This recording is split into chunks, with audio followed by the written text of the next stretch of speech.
on this episode of the Sorority Chat podcast.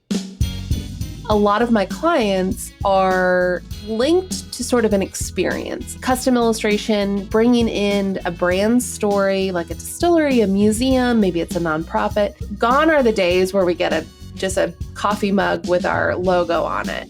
Let's create something that people are going to hold on to and treasure and display. Hey y'all, and welcome to Sorority Chat. I'm Liz Toombs, a designer and sorority alum who's obsessed with all things Greek life. My mission? To bring you real conversations, smart insights, and fun stories that help make sorority living even better. So grab your favorite beverage, get comfy, and let's chat. Hey friends, welcome back to this week's episode. Joining me today is Maizie Clarke, a Louisville-based artist and entrepreneur known for her signature watercolor house portraits and product lines that now include everything from ceramics to scarves. You may recognize her from collaborations with brands like Draper James or from her workshops. I've taken a couple of watercolor workshops myself out at Woodstock Lavender Farm, and she makes the whole process so fun and easy. Maizie and I go way back. We've known each other for a while through the Southern Sea and Instagram. She illustrated some things for an online course that I have offered in the past and was a guest on my previous podcast, Speak Your Style. So I'm so excited to have her here today to talk about her journey as a creative entrepreneur, how her sorority experience helped shape her, and what it looks like to build a business with heart. Hey, Maizie. Hey, thank you so much for having me.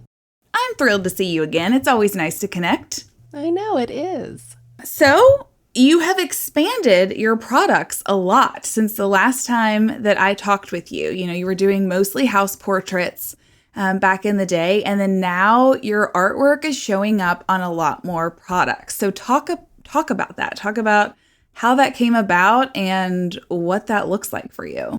Yeah, absolutely. So I really started the business with those watercolor house portraits. And those, you know, obviously I still do a ton of those, especially with Christmas right around the corner. Yeah. I still do plenty of those, but really thinking about how to expand and how to create products, you know, not just that one-to-one that the house portraits are. You know, people typically buy them for a gift or for themselves. I really wanted to explore how to create artwork that could live on products that I could print multiples of. And so that really has excited me just because it's one of those things that it's a way to create different products and sort of explore and kind of create product collections that sort of speak to one another and things like that. And also it helps me work with different clients. I work with everyone from, you know, your local favorite gift shop to the museum store that you might visit on vacation. So it's just a really fun way to create custom artwork and create high quality products too. I think it's so cool just watching other entrepreneurs expand and grow, because I know what that's like too. You're always looking for how can you push the boundaries? How can you do more in your business? And it's like it's just a fun, interesting way to see how you can expand and what you can turn your creations into. Yeah, absolutely. And also too, as you know, more opportunities, different experiments always lead to more challenges and more ways to, you know, as growth is exciting, but it also comes with challenges as well. Are you like me though, that like you may say like, oh, this challenge sucks, or like, I don't like this. But at the same time, if everything was stagnant and boring and I was doing the same thing every day, I would not be fulfilled within my career. I joke that I am like, I maybe I should just go back and get a job. And I sort of kid where I'm like, I would last a day and a half. Because the first day I'd be like, ooh, this is nice. Someone's telling me what to do. You know, I don't have to worry about that. But about lunchtime on that second day, I think I would start to feel itchy. Like I would feel like I want to, what if we did this? What if we did this? I think being an entrepreneur creates this idea of everything can be better. Everything, being able to change so easily is exciting. And you don't always get that with corporate structures. So yeah, no, you're exactly right. The way that I work too, I think I could never work in an office with other folks because like once I'm in the zone, I'm in the zone and like, do not mess with me. Now, the rest of the day, sure, you can distract me all you want. But when I'm like in that workflow and like locked in, there's no pulling me out. Yes, absolutely. I typically have these headphones on and just, cancel out the rest of the world and focus because that is, that sort of flow state of actually getting work done is you got to take advantage of those. Yeah, absolutely. You were talking about corporate. You didn't start out your professional career doing the illustration business. You, like me, have a background in interior design. You did exhibition design before you got into this realm. So talk about how those early professional experiences and like your academic experience shaped how you approach your art and your business now. Yeah, absolutely. So the illustration kind of came from sort of a byproduct of the work that I was doing in college, in graduate school, and then also in a more traditional sort of corporate background. So I studied interior design for my undergrad, my undergraduate degree, and then went out into the workforce in 2008, which, if anyone remembers, trying to get a job in 2008, especially in the creative field, was a hard time. Recession is not the time to be looking for a creative career. But I worked at a international architecture and engineering firm in their interiors department, and I was helping with marketing pursuits right out of college. And I studied interior design. I thought, okay, I'm going to go be a corporate interior designer and design office spaces and the more I kind of learned about it and was exposed to different projects, I thought this was interesting, but I love the idea of a story. And how do we tell a story through space? And so it was kind of taking that interior design background and that design background and looking to what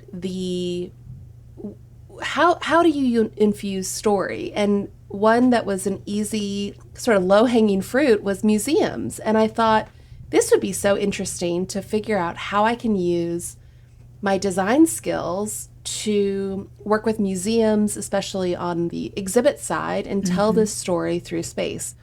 So that led me to go back to school and get my graduate degree in exhibition design. And the illustration really kind of came from that experience where I was creating these renderings on the computer. And, and as you know, digital renderings are not always the most sort of soft or, sometimes they feel kind of cold and sterile. And I thought, well, let me print this out and I'll watercolor it.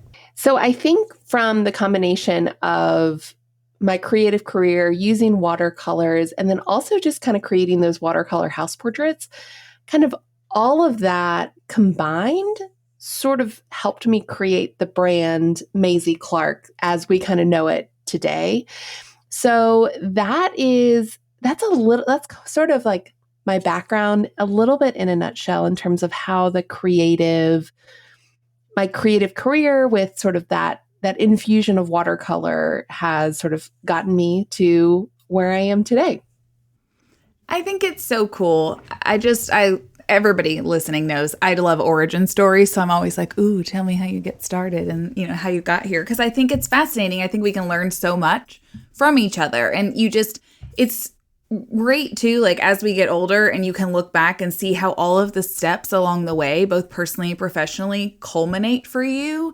I feel the same way with, doing sorority house design. I never knew when I joined a sorority in college that it would turn into something to help me in this way professionally. Obviously, there's benefits of it that you see that will reflect later, but I didn't know it would turn into this. And now when I look back, I'm like, oh, this is so cool how it's just all come together. So, yeah. And I think it's also really fun when we are, as a business owner, either our personal experience or just, that we fit into the sort of category of our clients in terms of, there are a lot of people who have businesses and that their clients, they would not fit into that sort of ideal customer. And I think that gives us, there's obviously pros and cons, but I think that's kind of a fun thing to explore too, of you can kind of definitely go put your shoes back into what would I love walking into a sorority house? What do I love in terms of a hostess gift and things like that too. You're exactly right. It's not that far-fetched for you to look at it from the perspective of your ideal client. You can definitely get in there and start to know what they would like and appreciate. Exactly. Yep. You talked earlier about challenges anytime like a new opportunity comes along in business. So what kind of challenges and or risks have you experienced as you have built the brand? Well, I think there is something about having a brand that has your name in it. Mm-hmm. And I think that not to say that I'm special or I'm the anomaly in terms of business owners, but I think that every single piece of product, custom art, anything that sort of leaves my hands to my client, to my customer, there is sort of this idea like my name is on this thing, and really kind of never, always keeping that in mind and never taking that for granted in terms of that they have something with my name on it that I've created. And I think another struggle too is that I'm the only one creating artwork and sort of looking at ways that we can scale the business, that it doesn't rely on me to scale and to grow. So that has been the sort of the kind of the era of 2025, is figuring out how to offload things from my plate where I'm not doing the thing, like I'm doing the highest, best work that I can do. And then I can identify the tasks that I don't need to be doing, because you can't do everything.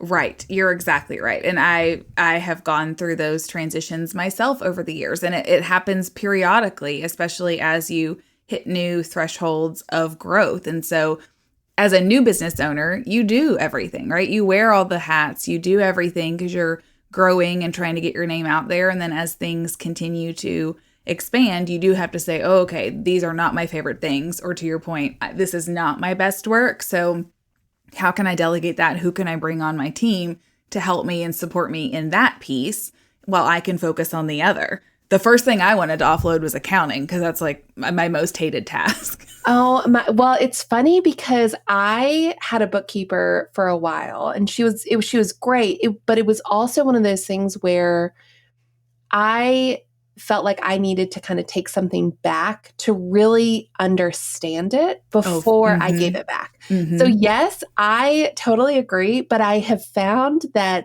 learning more and more about reading those reports, running those reports, really gives you a lot of data. Do I love it? No, but I love, kind of the data that it gives me. But yes, agreed.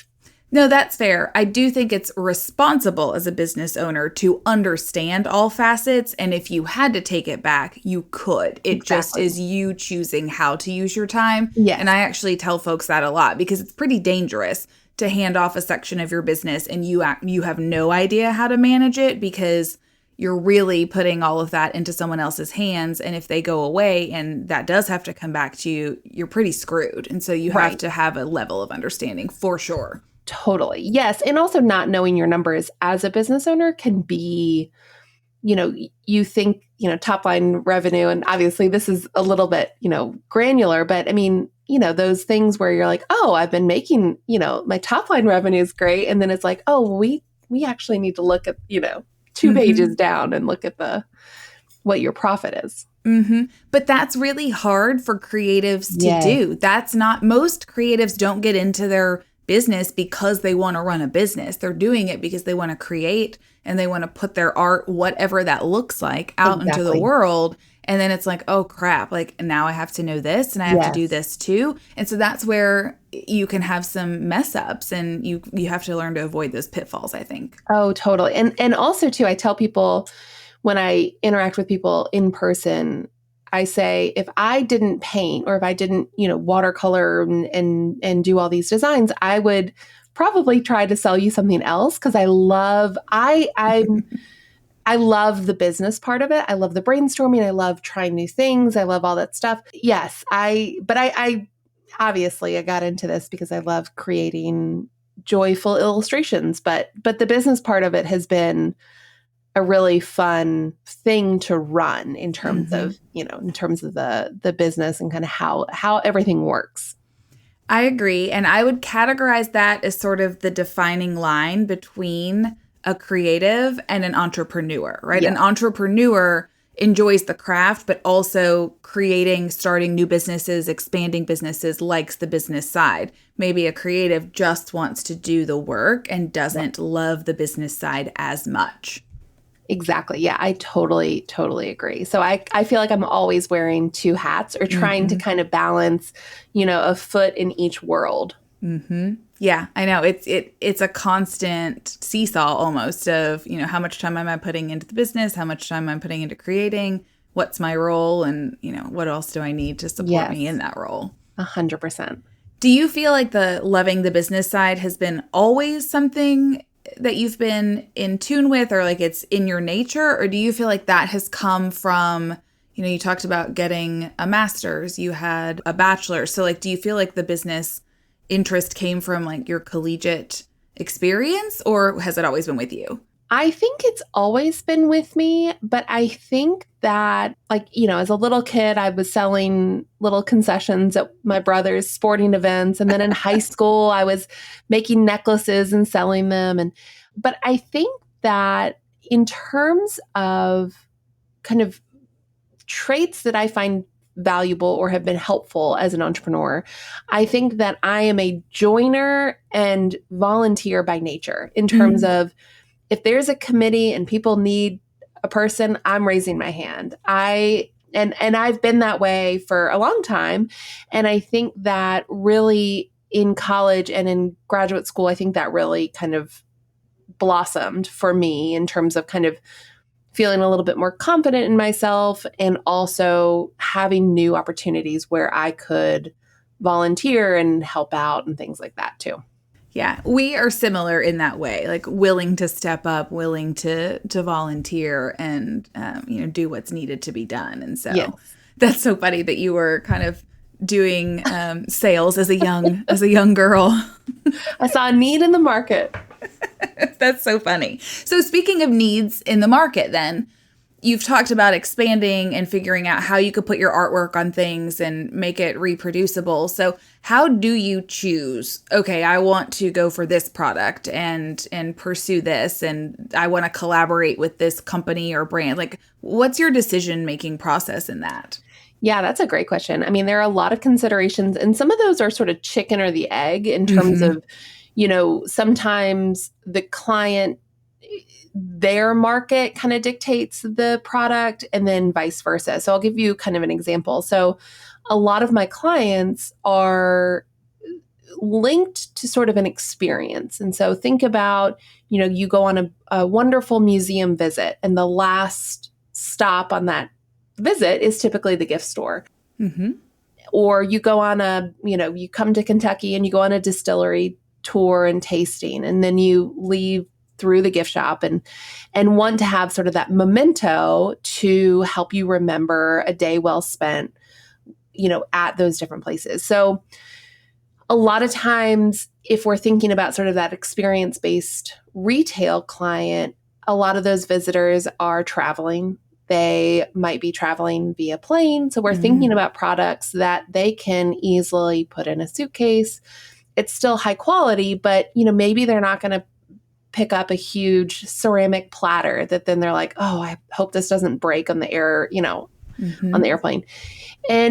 But also too, I think that there are some things, I do a lot of silk scarves, and I create illustrations that then are printed on silk scarves. And this is This is just exciting because it's a custom product that to some people, they just never thought that was a possibility for their brand. Maybe it's a fundraiser, things like that. So it's this idea of custom illustration, bringing in a brand story, like a distillery, a museum, maybe it's a nonprofit, and really creating these products that are high quality, are really well thought out, but also are custom to these stories and to these brands where, gone are the days where we get just a coffee mug with our logo on it.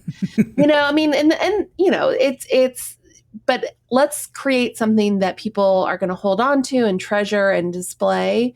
And it just happens to speak to a brand or to a story. So it's sort of, it really it very much sort of depends on kind of the client and what direction they want to go. There might be different levels and different needs, but I think that's the fun of it. And I'm sure you agree in terms of every project is different. I mean, every project is different, from the design challenges to the client personalities to budget constraints. I mean, there are just so many things. And I think that my design background serves, it helps build these really great client connections and relationships where, I'm never going to say no. I'm never going to say, no, that's impossible. I'm going to say, well, maybe we can explore this different avenue. And I think that is, clients don't want to hear no. They don't want to hear no, And so it's fun to be able to say, hey, I have a really strong problem solving muscle. Let's think about this from a couple different angles. So I think that the design background is such a great foundation as an entrepreneur, where you get all these random requests and you kind of have to figure out what it looks like as the end result, whether it be a beautiful sorority house or a tea towel or a silk scarf. So having that problem solving, is top priority for me, is to be a good problem solver and keep it with all the other constraints that the client may have. Yeah, you're right. It's nice to kind of have some framework that you can work within, but you have to have that problem solving aspect because everyone is bringing to you different things, and that is what keeps it interesting. And so if you can figure out how to tweak things and make it work for them, then that's a huge win. Yes, exactly. And I love that silk scarves, I would say, are having a really big moment right now. Not just to wear, but the framing. You even posted semi-recently on Instagram some tips on how to display your silk scarves and use it in home decor. And I loved that. I just think it's so great because they're beautiful and there's just a lot of versatility of what you could do with them. Yeah, and I think that's sort of the fun of thoughtful artwork on high quality products, is it gives you that flexibility of, this. Yes. And also, a side note, framing silk scarves is so expensive. And so I love kind of figuring out different ways. I have one behind me right now that is secured by magnets because I'm not going to, spend several $100s to frame a scarf that I might want to wear next season. Right. And then also, if using tacks, sometimes you don't want to puncture the fabric, and because if you do want to wear it or do something else with it, you don't want to damage it. And so, yeah, the magnet idea is so smart. Yes. Yeah, I love that. Where do you get your inspiration for products? Obviously, if a client comes to you with something specific, that is your driver. But if it's just you creating and coming up with something, out of the blue, kind of white boxing it, what gives you the most inspiration?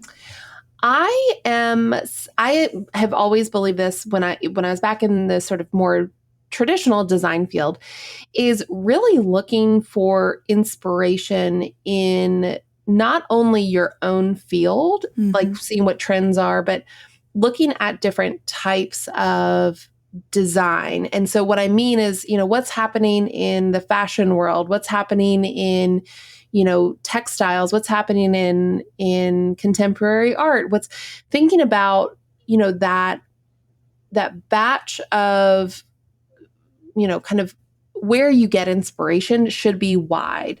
You don't want to just look at what's going on in your own field. I think that, being open to that inspiration and also too, I think that there is a little bit of a kind of false where you just sort of sit around and sort of say, okay, I hope that I'll be inspired today. But you have to really, go after it, go get the books from the library, go to that museum exhibit. And when you put yourself out there and put yourself in front of, or, in presence of inspiring things, you will be inspired rather than just sort of saying, I hope an idea just pops into my brain.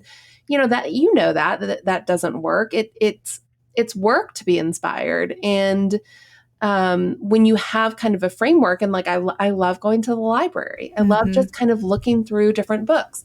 I love looking at magazines. I love old books too. I love, we have there's a big book sale a couple times a year at one of the historic houses, and I love just going and looking at what the coffee table book was 40 years ago, and kind of and seeing if we can get inspiration from there. Because there's nothing new. There's nothing completely new that you're going to discover that it's never been done before. But I think once you kind of let go of that pressure, because that's never going to happen. You're never going to be able to be, totally unique. But how can I reimagine this for today's consumer, today's client? But I think that really going after it and saying, okay, I'm going to go get inspired today. I'm going to go look at books. I'm going to go look at a museum exhibit. I'm going to go watch a documentary that I've never, of something that I don't know much about. So I think having kind of those go-tos of getting yourself inspired is really important. Yeah, I agree. And you're right. It's not something you can just turn on. I think you just have to be open and look around and take things in. I know that if I'm watching a movie at night, oftentimes I'm known to get distracted and look at the set of the movie and the home or the setting and start looking at design elements in it. And sometimes I'm critiquing it. And sometimes I'm like, whoa, we need to screenshot this. Yeah. Or if I'm in a public place, like a restaurant or a hotel, I think I embarrass my friends, but I'm like touching everything, right? Like touching picture frames. Oh, what is this countertop? What's this material? I'm always like petting and pawing at things and photographing it so that I have it for later, because no, I may not need something to use that right now, but then I have it for later and it's just sort of stored in my brain. And I'm like you, I love magazines. Like I still get my subscriptions to Southern Living, Better Homes and Gardens, Traditional Home. Like I want to touch and like rip out pages that inspire me. And then I have a pin board in here. And it just, there's something about the different ways of taking in information. So it's nice sometimes to have the ease of a screen, but then sometimes it's nice to be out in the world. And other times it's nice to have a tactile book or magazine. And so the more opportunities you give yourself, then yes, the more inspiration I think you'll get. 100%. And I think a lot of it is mindset in terms of you go to a place and maybe it's not necessarily you'll get the answer to a design problem or an idea for a client. But I think if you always have everything sort of looking through the lens of inspiration and kind of, I'm so excited to find a pretty color combination today. And maybe it's not something that's totally applicable to a current project, but having that, it's a little kind of hokey, but just sort of like that lens of, oh, what's going to surprise me today? What's going to catch my eye? And, so I think there's definitely an attitude that comes with that too. Yeah. Mindset is a good way to say that, just that being open and see what's out there. Yeah. Talk to me about your sorority experience and what you've pulled from that and taken into your professional life as a young professional. Absolutely. So my undergraduate degree or my undergraduate experience, I was at Furman University in Greenville, South Carolina, and I was a tri-delt. And I think that rushing a sorority, and also too, my sorority experience was one where Furman's Greek life wasn't sort of the end all be all as I mean, also too, that as an 18-year-old, you think, oh, I have to go this, one of two certain sororities, or, there's feels like there's a lot on the line. But I think a sorority is such a nice training ground for not necessarily entrepreneurs exclusively, but just sort of kind of that corporate world where, you have those people who are older, sometimes wiser. You have different opportunities to serve on different committees, to really kind of get behind I don't want to simplify it too much, but I feel like, your sorority is your brand. I mean, especially on a college campus, there's a brand, there's a reputation, and kind of really getting excited to promote and to, represent that brand the best that you can, whether it's we're the smartest, we're the nicest, and I think that it's just such a nice, it can be a very wonderful experience, especially someone who grew up with only brothers, love my brothers, but kind of having that opportunity to really enter into a sisterhood. And I think it's a fun thing too, where, you're at a cocktail party 20 years out of college and you meet another tri-delt and you say, oh, that's so funny. And so I think that there is this idea of kind of, I don't know, there is a sisterhood. And I mean, my own actual sister-in-law was a tri-delt where she went to college. And so it's kind of funny where it's like, these little ways to connect to people, and I think that sororities kind of give you that opportunity to, I don't know, have that sort of commonality with people, even if they didn't go to your same school in the same part of the country or whatever. But yeah, I think it's just a really wonderful way to get involved, to learn a new skill, to, maybe some conflict resolution too, sometimes. A lot of people living together, that's a challenge in itself. So I think that there's a lot of wonderful lessons that being in a sorority can give you. And sometimes it's, what not to do or what not, how not you want things to be. But I think it's just, I don't know, it's a really wonderful way to connect and kind of, I don't know, find those commonalities between people is kind of a fun way to discover, when you're talking to someone. I agree. We need some kind of commonality anytime we meet someone, kind of that micro connection that then furthers the conversation. And so you're exactly right. It's just sort of a jumping off point, and then you never know where a relationship or connection can go from there. But it's just it's a great way to get out there and to network, and it offers you a lot of, I love that you said the conflict resolution because I agree fully. There's just so much when you're leading a group or you are in a group and being led by a sister, you really have to learn how to work with people, and that prepares you for adult life and working life. Yes, absolutely. And I think, there are always going to be people that maybe you don't, that there are always going to be people that you're drawn to or people that you don't necessarily get along with. But I think that having the ability to say like, okay, we don't agree or agree to disagree. And I think that it kind of helps you sort of navigate those future relationships that aren't always perfect. Maybe it's a job, with a manager who's not pleasant or, and so I just think it gives you more opportunities to navigate future relationships. I agree. What advice do you have for young artists or entrepreneurs as they're starting out and they want to build a creative business?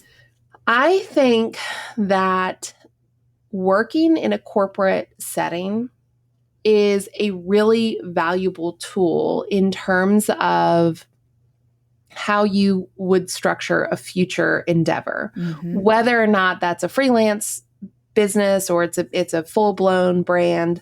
I think being able to make mistakes and learn on someone else's payroll is, I think that, there are obviously people who finish school and automatically open up a business. And, there's there's pros to that. But I think having that experience of going into an office, working with a bunch of different people and not calling all the shots is really helpful. I think also too, I think something that and we kind of spoke about this a little bit earlier, but your network of people that not necessarily business contacts, but just people in your world who know you, who recommend you, who are a fan of you, who are cheering you on. I think having a strong network is crucial to any entrepreneur. It doesn't matter whether you're creative or not, whether, the business is creative or not, but, and having a good network means being a good, contributing member to that network, cheering others on, giving other people resources or things that you've learned, passing that along. Also connecting other people in terms of, being kind of that good group member, being that good sorority sister where you're looking out for everyone else, for other people's needs and things like that, because it's always going to come back to you.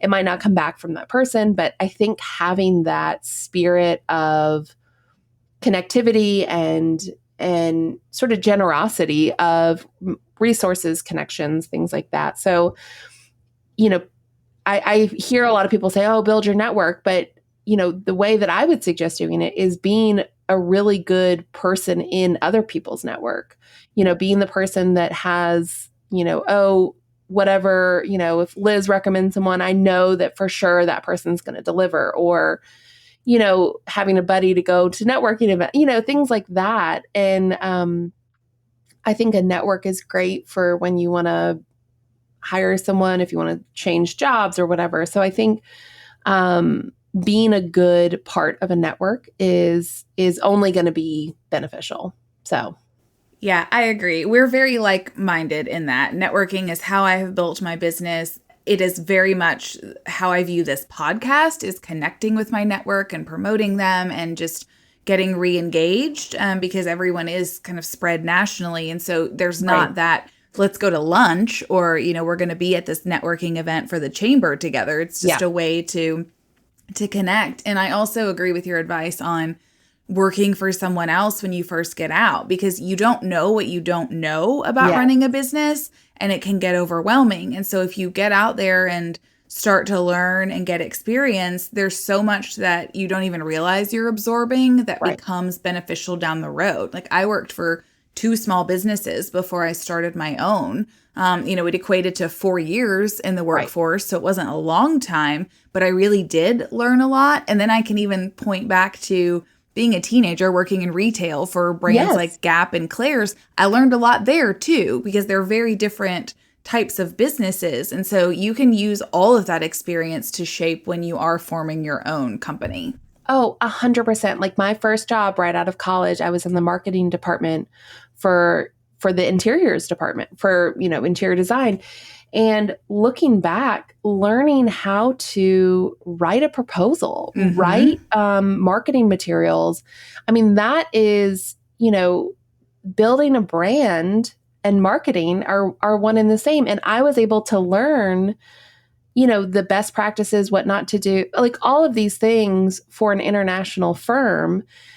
Obviously I'm working more regionally these days, but having that kind of global mindset and kind of figuring out, sometimes that proposal, sometimes that piece of marketing material is the first introduction to your brand.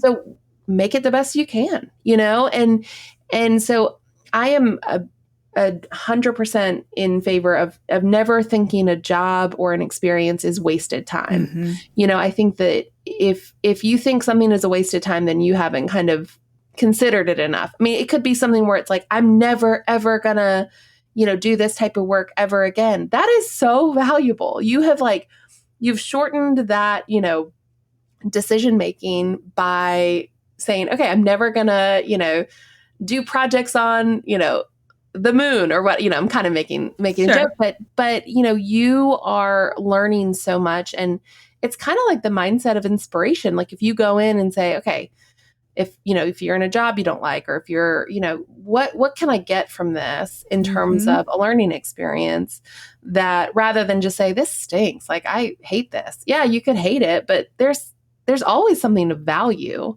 So yeah, I think that's always important. And also too, I know if you're in a situation where it's not great, it's easy for me to say, like, buck up, you'll learn something. But really and truly, I mean, like, I think people who have had bad work experiences or whatever can always find something of value.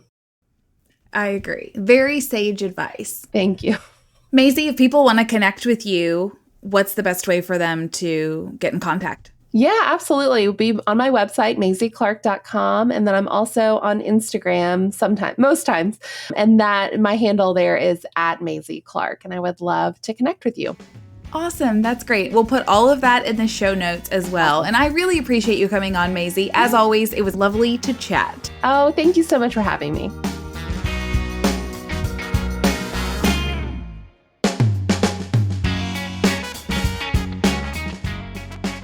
Welcome to Liz's House Hot Takes.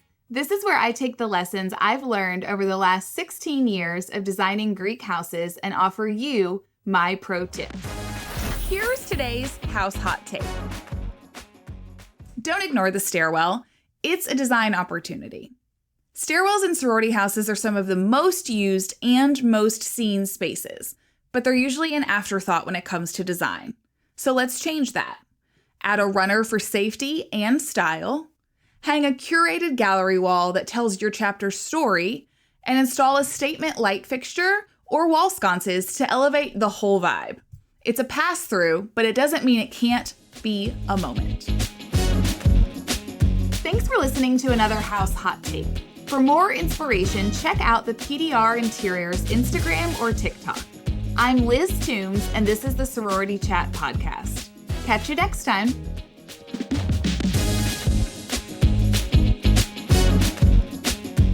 Thank you so much for tuning in. If you're listening on a podcast platform, make sure to follow the show so you never miss an episode.